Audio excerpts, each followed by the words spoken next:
ഈ യാത്രകൾ ഒരിക്കലും അവസാനിക്കുന്നില്ലെന്നല്ലേ പറയുന്നത്. അതുപോലെ തന്നെയാണ് നമ്മൾ കാണാൻ ബാക്കി വെച്ചിട്ടുള്ള കാഴ്ചകളും.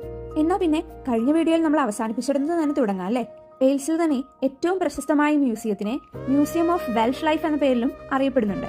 ടൈം ട്രാവലിംഗ് എന്നൊക്കെ ഞാൻ കേട്ടിട്ടുണ്ട്, പക്ഷെ ഇവിടെ എത്തിയപ്പോഴാണ് യഥാർത്ഥത്തിൽ അങ്ങനെയൊന്നുണ്ട് എന്ന് മനസ്സിലായത്.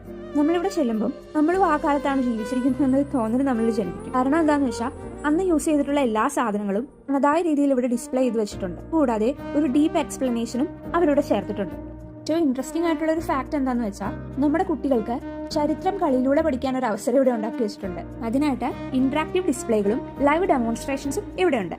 1648 ഇംഗ്ലണ്ടിൽ നടന്ന സെക്കൻഡ് സിവിൽ വാറിന്റെ ചരിത്രപരമായ അവശിഷ്ടങ്ങളും അതിലേക്കുള്ള ഒരു ഓർമ്മപ്പെടുത്തലും നമുക്കിവിടെ കാണാം. പണ്ടത്തെ ആളുകൾ ഉപയോഗിച്ചുകൊണ്ടിരുന്ന വസ്ത്രങ്ങൾ മുതൽ അടുക്കളയിലും മറ്റു ആവശ്യങ്ങൾക്കുമായിട്ട് ഉപയോഗിച്ചുകൊണ്ടിരുന്ന ആധുനിക യന്ത്രങ്ങളും ഉപകരണങ്ങളും ഫർണിച്ചറുകളും എല്ലാം ഇവിടെ ഷോക്കേസ് ചെയ്ത് വെച്ചിട്ടുണ്ട്. ഇന്നത്തെ കാലത്ത് നമ്മൾ ഉപയോഗിക്കുന്ന എല്ലാ